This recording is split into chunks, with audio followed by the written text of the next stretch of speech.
can you talk a little bit about the difference between public perception and then the industrial perception of robots, and how that, or even how it's changed, or how it's overlapped, or how there might even be a dichotomy. I don't know.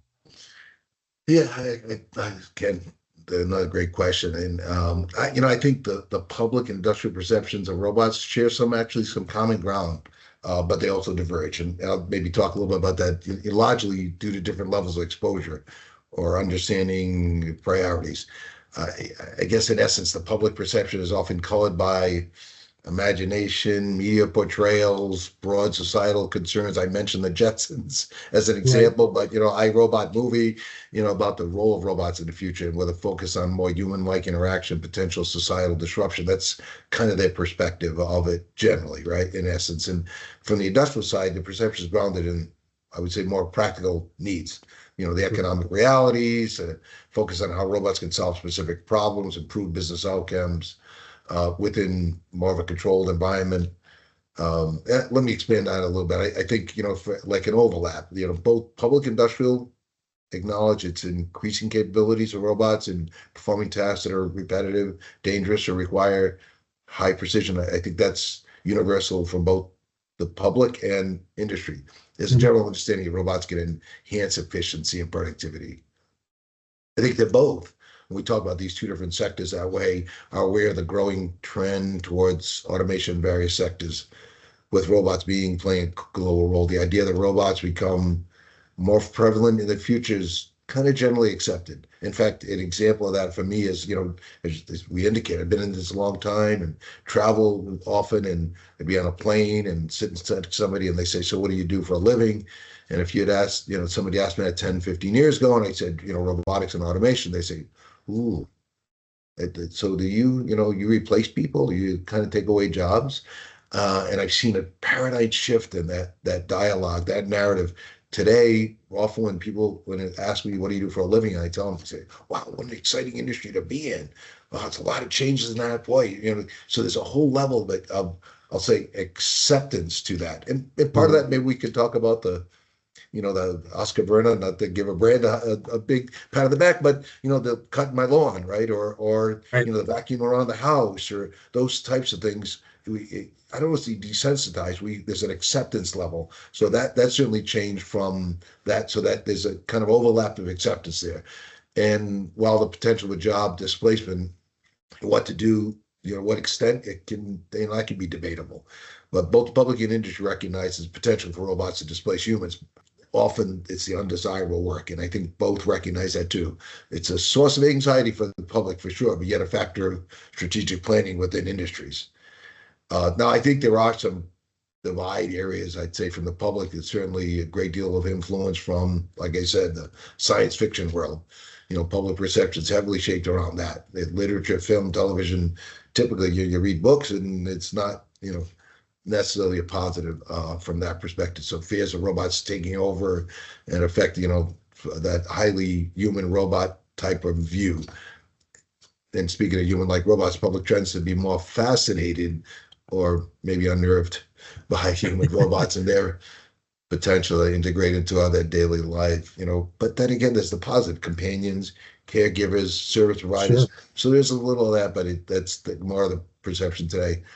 And, there are emotional, ethical concerns that, from the public discussions that revolve around the ethical implications of wide robot use, and certainly, as we mentioned, job losses, but privacy concerns, the very definition of that value. And there's also emotional responses, fear, distrust, even a sense of wonder. So it's kind of mixed bag, but mostly from a negative perspective, generally from the public still overall. And it's probably lack of exposure. Many members of the public have limited direct interaction or practical experience with industrial robots. And why would they? Maybe a little more now in the supermarkets where you might see something, but they just don't have that day-to-day, experience, knowledge, and understanding. And again, media portrayals don't always do that of real world applications. So it can lead to misconceptions.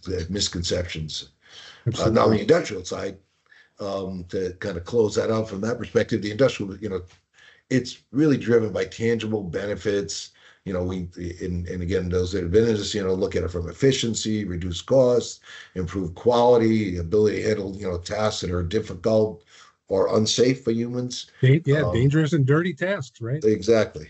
And they also look at it, they're looking at it from a very practical perspective, return on investment. That's a key consideration, right? The industry would generally put emphasis on the functionality, reliability, aesthetics that they don't really care. Human-like qualities, I don't, that's not what I'm looking for. I'm looking for high throughput. I'm looking for consistency. I'm looking, those typically, they're more nuanced on understanding complexity of the current limitations of robot technology, including the need for programming of maintenance, et cetera. So it's really just a completely different perspective from that. And in many settings, the focus on robots is where robots could kind of collaborate with humans in the working environment.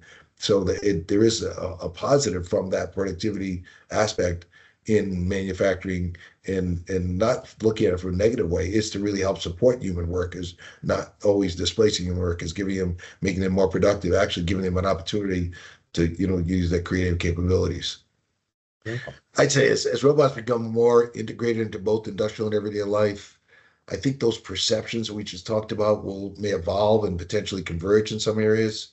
Right along the bike path near the highway where I ride my bike, that has the lawn mowing robots out there, and people talk about those all the time. Like, yeah, that is a robot. Exactly. That's what it does. And so I think you're right. There is more interaction with robots that it's inevitable, just because the tasks that they're able to perform, the number of tasks just keeps expanding. Yeah, and one of the examples I used more recently, and I don't know if you've been in the Detroit airport recently, but they have these automated wheelchairs. So rather than somebody coming to a gate and taking on a wheelchair, they're automated wheelchairs. And I was actually there yesterday, and I was deliberately watching the fascination on the people's faces as these were coming by them, because they're empty, also just looking for somebody that might need that resource. And it's going up and down the big runway of the corridor, and people just fascinated by that technology. So it's not as scary. Even if you think about, and using Detroit as an example, but Atlanta's the same thing. The train system that takes you from one to the other, there's no driver, but we're comfortable with that some system is managing that for me. So that's why I say that sensitivity to it is coming less and less. We're getting more accustomed to this is our everyday life. You touched on cobots earlier, or your I don't want to say distaste for that term, but opinion. I have an opinion. Yes.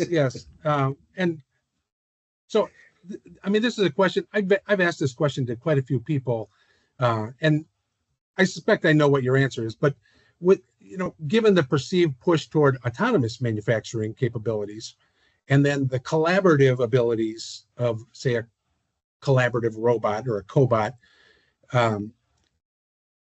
will that collaborative ability, is that just redundant or unnecessary, or what is the role of what's called a collaborative robot in manufacturing applications where the facility runs lights out 24/7? Well, given there's no people there, and the point is for it to be collaborating with a person. So I guess you could debate the whole 24/7 lights out thing anyway. I think 24/7 is legitimate. Lights out, I think, while there's a trend more towards autonomous manufacturing, including, and I quotes things, lights out type thing, I think 24/7 operations types of manufacturing, and what robots and automation might mean is relevant. And we should, kind of address it from that perspective. I do not believe that the cobots in that sense will be redundant. In fact, I think they're poised to play a crucial role involving these, the advanced in manufacturing environments. They excel in tasks like requiring flexibility, ability to handle variations. Even in lights out settings, there can be a need for tasks that aren't entirely fixed. So because of the innate capability of the force sensing, so dealing with slight variations in part presentation, quality checks, that it's a value tool for that. And that cobots can be reprogrammed more easily, to be fair, than traditional industrial robots. If you some of the traditional robot manufacturers deliberately came out with platforms that are easily, programmed based on using a tablet strategies, right? So making them more suitable for dynamic elements within an otherwise automated system. And I do recognize companies do push towards, that as much as possible lights out 24/7 manufacturing, but this is driven by the need to maximize productivity and overcome generally very often labor shortages, especially for those, as we talked about, less desirable, repeated repetitive tasks or dangerous tasks. Yep. Well, cobots can help with those gaps, and really is the company completely automate everything. There's things that they, and I hesitate to say semi-automated, maybe mostly automated, and allowing human workers to focus on some of the more complex aspects, and cobots then can work alongside them in those added activities.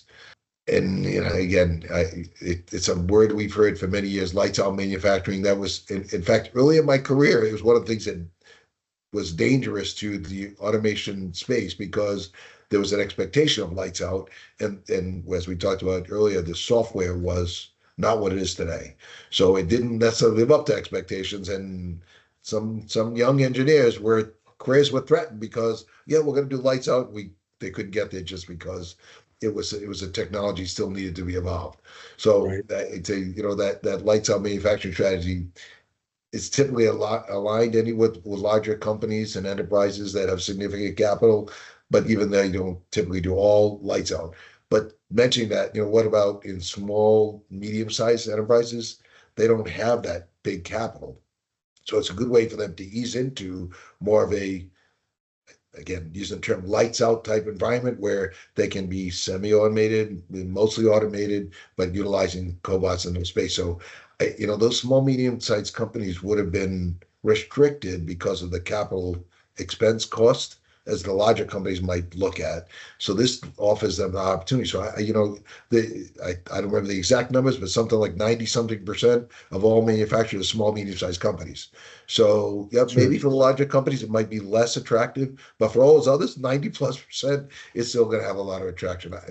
So maybe, again, I bounce around a lot of ideas here, but I think conclusion, while the end goals of lights out manufacturing is to minimize or eliminate the need for direct human labor during production, I think cobots are not becoming redundant. Instead, their unique collaborative abilities, the flexibility, the utilization of smaller companies for the ease of use, the safety features, make them valuable tools, and I would say enabling supporting autonomous manufacturing.